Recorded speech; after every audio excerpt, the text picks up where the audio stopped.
नमस्कार मित्रांनो. तर लक्ष्मी निवास या मालिकेच्या आजच्या भागात आपल्याला असं बघायला मिळतंय, इथे भावना खाली आलेली असते आणि विधीसाठी बसत असते आणि इकडे श्रीकांतच्या गाडीचा ऍक्सिडेंट होतो. मागून सिद्धूची गाडी येत असते. श्रीकांतच्या गाडीला ट्रक थोडासा धडकतो आणि तेवढ्यात मागून सिद्धूची गाडी येते आणि ती सिद्धूची गाडी श्रीकांतच्या गाडीला जोरात धडक देते. त्याच्यामुळे श्रीकांतचा वनजाचा जोरदार ऍक्सिडेंट होतो आणि त्यांना खूप लागलेलं असतं. सिद्धूच्या मनाला हे लागतं, आपल्यामुळे हा ऍक्सिडेंट झालाय म्हणून त्याला बघवलं जात नाही. तो लगेच खाली उतरत असतो. संपत त्याला म्हणतो, अरे गाडीतून का खाली उतरतोय, आपल्याला लवकर जायचंय ना, तिथे चल, लवकर ऑफिसला पोहोचायचंय. सिद्धू म्हणतो, नाही, मला जायला हवं, बघायला हवं काय झालंय. सिद्धू गाडीतून खाली उतरतो आणि समोरची सिच्युएशन बघतो. गाडीचा चुराचुरा झालेला आहे, त्याच्यामध्ये 3 लोक आहेत, त्यांना लागलंय हे त्याला बघवलं जात नाही आणि तो रडत असतो. त्याला वाटत असतं की आपण पटकन धावत जाऊन मदत करावी, पण संपत त्याला मदत काही करू देत नाही. त्या कार्यकर्त्यांना सांगतो की तुम्ही मदत करा, सिद्धूच्या मित्रांना सांगतो की मदत करा आणि तेच दोघं जण पार्टी ऑफिसला जातात. सिद्धूचं काही मन लागत नसतं. तर इकडे हॉलवरती सगळेजण वाट बघत असतात. कधी श्रीकांत, त्याची आई येतील, घरचे येतील याची सगळे वाट बघतात. निवास वनजाला आणि श्रीकांतला फोन लावत असतात, पण ते काही फोन उचलत नाही. त्यांना टेन्शन येतं की आता काय करायचं. विश्वाचा मित्र येतो. तो विश्वाला सांगतो की नवरदेवाचा ऍक्सिडेंट झालाय. विश्वा निवासला बाजूला घेतो आणि नवरदेवाचा ऍक्सिडेंट झाला हे सगळं सांगतो. मंगलच्या कानावरती हे शब्द पडतात आणि मंगल मोठ्याने किंचाळते. ती म्हणते, काय, नवरदेवाचा ऍक्सिडेंट झालाय? सगळ्यांनाच एकदम धक्का बसतो. निवास लक्ष्मीला आवाज देतो आणि ते दोघेही निघत असतात. भावनाच्याही कानावरती हे पडलेलं असतं. भावना आपल्या मुंडवळ्या काढून फेकते आणि ती त्यांच्यासोबत जायला निघते. तर इकडे सुपर्णा तो ऍक्सिडेंट बघते आणि खूप रडते. ती गाडीतून खाली उतरते आणि धावत आई श्रीकांतकडे जाते. आईला तर खाली उतरता येत नाही, पण श्रीकांत कसा बसा त्या गाडीतून खाली उतरण्याचा प्रयत्न करतो. तो बाहेर येतो आणि सुपर्णा म्हणते, दादा किती लागले तुला? श्रीकांत बेशुद्ध पडतो. सगळी लोक मदतीला येतात. सगळेजण त्यांना हॉस्पिटलमध्ये घेऊन जातात. तर इकडे सिद्धूचं मन लागत नसतं. ते दोघंही पार्टी ऑफिसपर्यंत पोहोचलेले असतात. संपत पार्टी ऑफिससाठी खाली उतरतो आणि तो आतमध्ये जात असतो. तो सिद्धूला आवाज देतो. तो सिद्धूला म्हणतो, चल.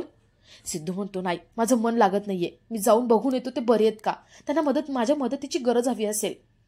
संपत म्हणतो, अरे तुझे मित्र आहेत ना, त्यांना नंतर फोन करून विचार, आता तू चल. संपत सिद्धूला आतमध्ये ऑफिसमध्ये घेऊन जातो. सिद्धू तिथेही त्याच विचारत असतो, आपल्यामुळे एवढा मोठा ऍक्सिडेंट झालाय, कोणी मेलं तर नसेल ना, कोणी गेलं तर नसेल ना, याची त्याला सारखी खंत वाटत असते. तर इकडे लक्ष्मी, निवास आणि भावना सगळेजण तिथे येतात. आनंदीकडे ते तिघही येतात. भावना आनंदीला बघते आणि डॉक्टरांना विचारते, काय ह्या बऱ्या आहेत का? डॉक्टर म्हणतात, हो, ती बरी आहे, पण थोडा धक्का बसलाय, त्याच्यामुळे ती शुद्धीवर नाही आली. रवी तिथेच बसलेला असतो. लक्ष्मी विचारते, जावे बापू, हे सगळं कसं झालं? भावनाला दोष द्यायला लागतो. तो म्हणतो, हे सगळं तुमच्यामुळे झालंय.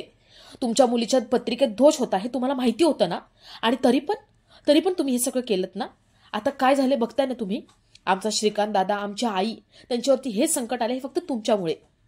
शांत राहायला सांगतात.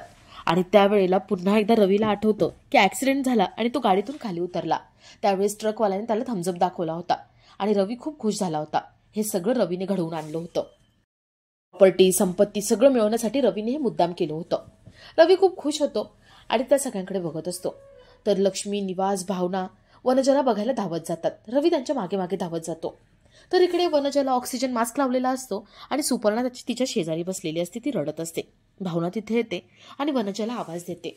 वनजा थोडी शुद्धीवर येते आणि विचारते, श्रीकांत, आनंदी?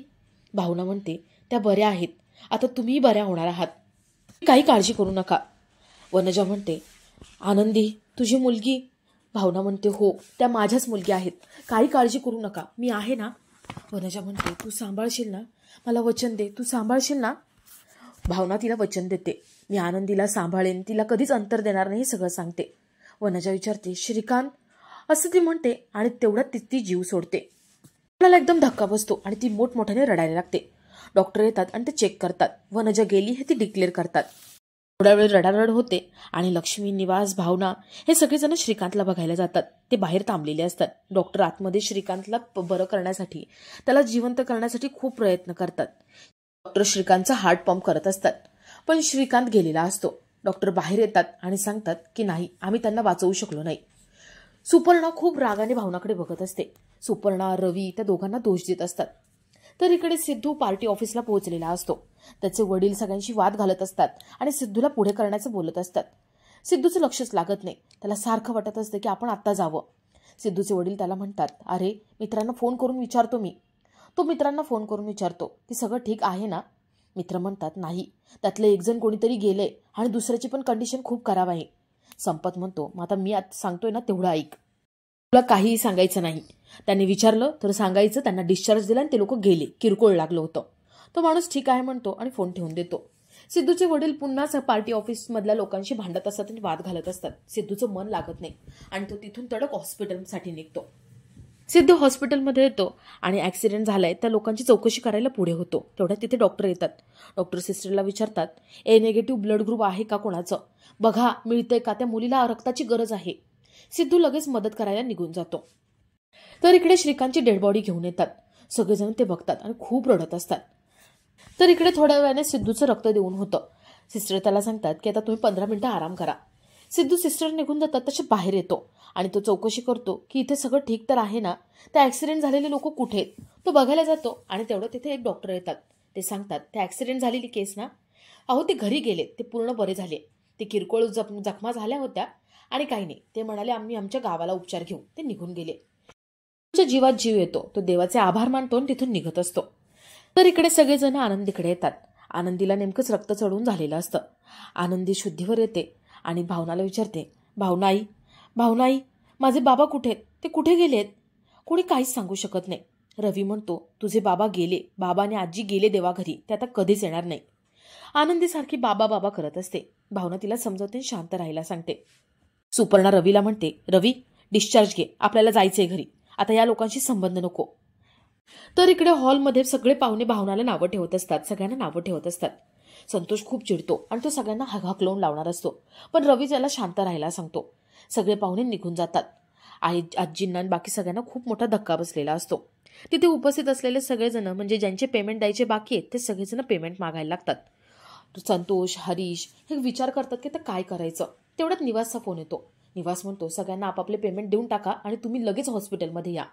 ते पेमेंट देतात आणि लगेच हॉस्पिटलसाठी निघतात. निवास संतोषला म्हणतो, संतोष आता आपल्याला यांच्यासोबत असायला हवं, यांच्यासोबत कोणी नाहीये. सुपर्णा म्हणते, काही गरज नाहीये तुमची, तुम्ही आधीच खूप केले, आता नाहीये गरज, तुम्ही जा इथून, प्लीज जा. भावना आनंदीकडे बघते. डॉक्टरांनी आनंदीला डिस्चार्ज दिलेला असतो. आनंदीच्या उजव्या पायाला लागलेलं असतं. डॉक्टर सांगतात, तिच्या पायाचं कधी बरं होईल ते नाही सांगता येणार, पण होईल ती बरी. सुपर्णा व्हीलचेअरवर आनंदीला घरी घेऊन जात असते. आनंदी सारखी भावनाला आवाज देत असते. भावना तिला समजवते आणि घरी जायला सांगते. ती काही ऐकत नाही आणि तिला सुपर्णासोबत नाही जायचंय म्हणून हट्ट धरून बसलेली असते. सुपर्णा खूप चिडते आणि ती जोरात व्हीलचेअर ढकलते. व्हीलचेअरवरून आनंदी खाली पडते. तिच्या पायाला लागलेलं असतं. भावना धावत येते आणि आनंदीला उचलते. आनंदीला ती नीट बसवते. सुपर्णा खूप चिडलेली असते. ती आनंदीवर हात उचलते आणि हे भावनाला सहन होत नाही. भावना म्हणते, त्यांच्यावरती हात उचलायचा नाही, त्या माझ्या मुलगी आहेत आणि मी त्यांना घरी घेऊन जाणार, मी आईंना वचन दिलं होतं. सुपर्णा मोठमोठ्याने भांडायला लागते. ती म्हणते, नाही, आनंदीला मी घेऊन जाणार, माझ्या घरी कोणी नाहीये आणि ती माझी भाची आहे. रवी तिला समजवतो. तो म्हणतो, जाऊ देत तिला घेऊन. भावना आई वडिलांकडे बघते. ती म्हणते, आई बाबा, आता हेच सत्य, सगळं विचित्र जरी झालं असेल ना तरी आनंदी माझ्या मुलगी आहेत आणि मला त्यांना घरी घेऊन जायचे. निवास, लक्ष्मी तिला होकार देतात आणि ते सगळेजण तिथून निघतात. तिकडे सुपर्णा खूप चिडचिड करत असते. रवी तिला समजवतो. तो म्हणतो, सुपर्णा, अगं जाऊ देत ना, तिच्या उजव्या पायाला लागले, ती कधी बरी होईल ते आपल्याला नाही माहिती, जाऊ देत, थोडे दिवस तिथे राहील, बरी होईल आणि नंतर येईल. आणि तसंही आपण किती जबाबदारी घेणार तिची ना. सुपर्णाला सारखं वाटत असतं की हे सगळं आपल्यामुळे झाले. ती स्वतःला दोष देते आणि भावनालाही दोष देते. तर थोड्या वेळाने भावना आनंदीला घेऊन घरी येते. घरातले सगळेजण बघतात की भावना सोबत आनंदी आहे. ते सगळेजण दारात तिला अडवतात आणि या मुलीला का आणले, हिला का इथे ठेवले, जाब विचारतात आणि या मुलीला पुन्हा तिच्या घरी पाठवून दे असं सांगत असतात. भावना आपल्या मतावर ठाम असते आणि या मुलीला माझी गरज आहे, मी तिची आई आहे, आता ती माझ्या सोबतच राहणार हे सगळं सांगते. लक्ष्मी भावनाची बाजू मांडते आणि हे सगळेजण ठाम असतात की आता काही झालं तरी आनंदी आपल्यासोबत राहणार. हा सगळ्यांनाच विचार काही पटलेला नसतो. हरीश, संतोष, मंगल एकमेकांकडे बघून तोंड वाकडं करतात. भावना आनंदीला आतमध्ये घेऊन येते. तर इकडे सुपर्णा मोठमोठ्याने रडत असते. ती म्हणत असते, आपण आपल्या आनंदीला तरी घेऊन येऊ ना, आणि माझी आई गेली, आता मी आईशिवाय कसं जगायचं. रवी म्हणतो, अगं तूच तर म्हणायची ना, आईसारखी ओरडती, तिचं काहीतरी झालं पाहिजे. सुपर्णा म्हणते, हो मला वाटायचं, पण आई चांगली होती. रवी म्हणतो, अगं पण ही प्रॉपर्टी, संपत्ती, घर आपल्याला हवं होतं ना, आता ते आयतं मिळाले, मग तू का रडतीयस. सुपर्णा म्हणते, माहितीये दादा माझ्याकडे हिशोब मागायचा, आई मला खर्चावरती कंट्रोल ठेवायला सांगायची, पण मला ते आवडायचे. आता मी काय करू? आनंदी तरी हवी आहे. रवी म्हणतो, नाही, आनंदीला राहू देत काही दिवस. अगं ती येईल नंतर कंटाळून. सुपर्णा म्हणते, मला असं वाटतं हा ऍक्सिडेंट मुद्दाम कोणीतरी घडवून आणलाय. म्हणून सुपर्णा निघून जाते. रवीला आठवतं की हे सगळं आपणच घडवून आणलं होतं. तो विचार करत असतो. तर इकडे भावना आनंदीशी बोलत असते. आनंदी म्हणते, बाबा कुठे? त्यांना फोन लाव ना. भावना म्हणते, नाही, ते आता कधीच येणार नाही. ते देवा घरी गेले. देवाला जे लोक आवडतात ना, देव त्यांना बोलवून घेतो. आता यापुढे मीच तुझी आई, मीच तुझा बाबा. माझ्यावर विश्वास आहे ना? आनंदी हो म्हणते आणि भावनाला मिठी मारते. भावना आनंदीकडे बघत असते. तिची कीव तिला वाटत असते. आणि आपला आजचा हा भाग इथेच संपतो.